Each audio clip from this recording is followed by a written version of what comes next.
Even parents bully their own kids because of this. बहुत ज़्यादा six packs वाले ज़बरदस्त किस्म के body builders, many of them have died recently at the age of 47 by heart attack. Primary focus आपका aesthetics नहीं होना चाहिए। Filter out that bullyism as white noise.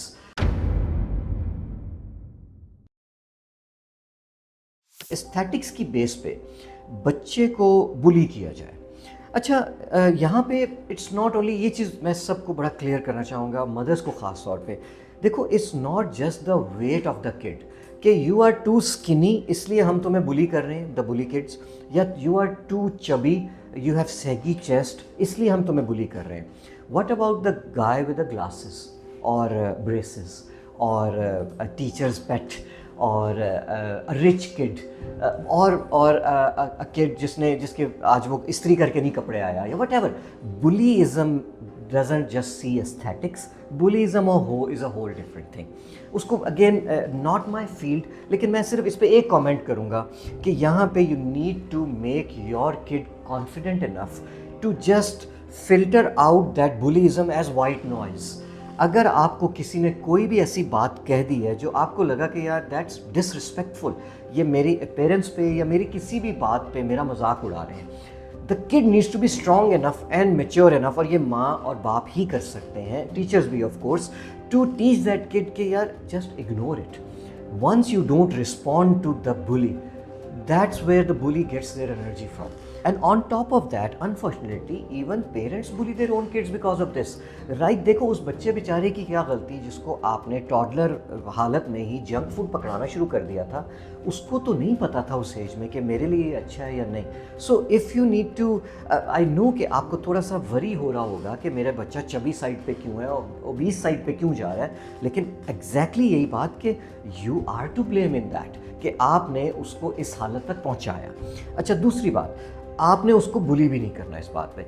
Give him और हर कॉन्फिडेंस कि ठीक है, if this is a problem, first thing first, let it be, don't let that get to your head, but yes we gonna improve it now, right. वो बंदा आपको क्या कह रहा है, you should not care about it. You are confident side of you, you have many good habits, आप अच्छा पढ़ती हो, आप अच्छा पढ़ते हो, आप, and by the way, being chubby और हैवी और obese even doesn't mean कि आप एथलेटिकली फिट नहीं है। That same kid might be very good at football, देखने में बेशक वो चबी साइड पे होगा। सो एस्थेटिक्स को फिटनेस के साथ या हेल्थ के साथ रिलेट करना, yes it might be true for some cases. बहुत ज़्यादा सिक्स पैक्स वाले ज़बरदस्त किस्म के body builders, many of them have died recently at the age of 47 by heart attack. इसका क्या मतलब था कि वो देखने में तो एस्थेटिकली बहुत अच्छे थे, हेल्थ अच्छी नहीं थी, और इस हद तक अच्छी नहीं थी कि they died early. They could have like lived a bit longer अगर उनकी लाइफस्टाइल चॉइसेस अच्छी होती, एंड वाइस वर्सा। बहुत सारे स्पोर्ट्स एथलीट्स हैं जो कि चबियर साइड के ऊपर हैं। मैं तो ज़्यादा पीछे ना जाए, इंजमामुल हक की एग्जाम्पल ले लेते हैं। आप जितने मर्जी फिट अपने आप को कह लें, इंजमामुल हक जितना स्टेमिना दिखाइए मुझे कि आप 50 ओवर पहले फील्डिंग भी कर रहे हैं और फिर बैटिंग भी कर रहे हैं, 100 ओवर मींस सुबह से शाम तक यू फिजिकली एक्टिव।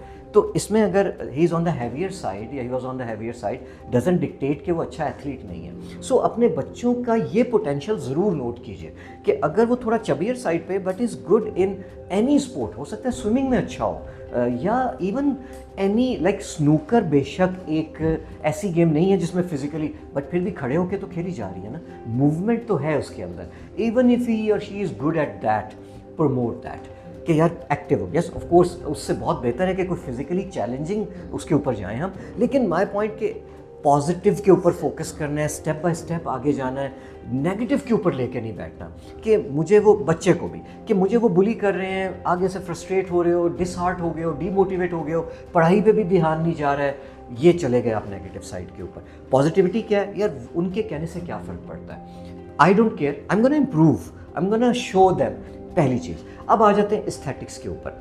देखिए, बच्चे के केस में एस्थेटिक्स इतना इम्पॉर्टेंट नहीं है जितना हेल्दी ईटिंग हैबिट्स बनाना इम्पॉर्टेंट है। एक देखिए, एक लॉजिकली भी बात की जाए ना, रैशनली, आपका बच्चा भी ग्रो कर रहा है। हेक, आप ए लेवल्स के बच्चे को भी ये नहीं कह सकते यू आर फुली ग्रोन। आप 20-25 साल की उम्र तक तो बोन्स आपकी डेवलप हो रही हैं, और आप बच्चे को अगर डाइट पे डाल देंगे और बड़ी स्ट्रिक्ट डाइट पे डाल देंगे एस्थेटिक के लिए, तो ग्रोथ कहाँ जाएगी। सो जो बेसिक आपको बेसिक माइक्रोन्यूट्रिएंट्स, मैक्रोन्यूट्रिएंट्स चाहिए और प्रेफरेबली डाइट से ही चाहिए, वो आप नहीं ले सकते उससे। सो इस एज में क्या करना है, even if your kid is still on the chubbier side, अगर वो रेगुलर एक्सरसाइज करना बच्चा या बच्ची शुरू हो गई है, अपनी डाइट को थोड़ा सा देखना शुरू हो गई है, चाहे वो अगर यंग बच्चा है और आपने उसको एक चीज़ वापस ले ली है, आपने आइसक्रीम्स और चॉकलेट्स और कैंडीज़ और शुगरी ड्रिंक्स बंद कर दिए हैं, लेकिन बच्चा कह रहा है कि yes I am okay with what else you are giving to me, और pani is fine, lemonade is okay without sugar, the बच्चा is on the same page as you, perfect।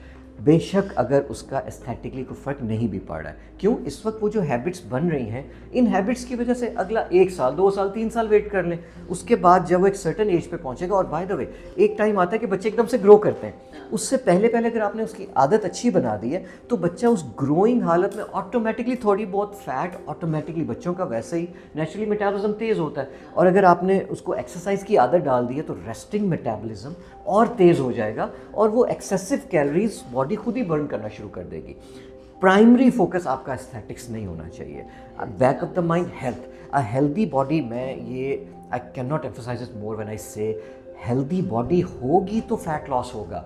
एक अनहेल्दी बॉडी, आपकी गट हेल्दी नहीं है, आपके body में healthy food नहीं जा रहा है, तो बॉडी फैट लॉस की तरफ जाएगी नहीं। अनहेल्दी बॉडी अपने आप को पहले फिक्स करने की ट्राई करती रहेगी, फैट लॉस, इसीलिए बहुत सारे लोग प्लेटो हिट कर जाते हैं, मैं इतने अरसे से ये भी ट्राई किया, ये भी ट्राई किया, आपने अंडरलाइन कॉज नहीं। फॉर एग्जांपल सबसे कॉमन चीज़ है, आपका लिवर हेल्दी नहीं है, फैट लॉस नहीं, जो मैंने थोड़ी देर पहले, थोड़ा सा साइंटिफिक हो जाएगा but it's very important to know, homeostasis की बात की थी ना, कि शुगर ऊपर जाती है तो इंसुलिन निकलता है। अच्छा, और ये एक और पॉइंट भी है साइकोलॉजिकल भी, कि यार मैं तो खाने के बगैर रह ही नहीं सकता, या मेरे बच्चे को यार कहीं कमज़ोरी ना हो जाए अगर वो खाने के बगैर रह लेगा इतनी देर। Don't even think about that कि बॉडी इसको हैंडल नहीं कर सकती है।